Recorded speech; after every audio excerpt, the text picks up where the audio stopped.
அவர் கிருபை என்றும் உள்ளது. கர்த்தருக்குள் பிரியமான தேவஜனமே, 11 மாதம் அருமையாய் நடத்தினவர் 12வது மாதத்துக்குள்ளே பிரவேசிக்க தேவன் கிருபை செய்திருக்கிறார். கர்த்தரை ஸ்தோத்தரிப்போம்.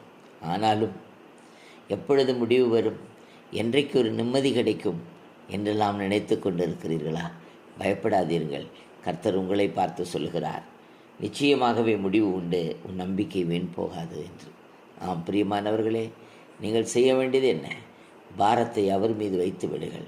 அவர் உங்களை ஆதரிப்பார். நீதிமானை ஒருபோதும் தள்ளாட விட மாட்டார்.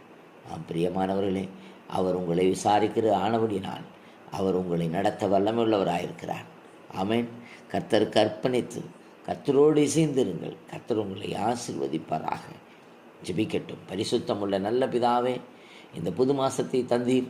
இதை வாசிக்கிற, இதை கேட்கிற ஒவ்வொருவர் மீதும் உடைய மகிமை இறங்கட்டும்.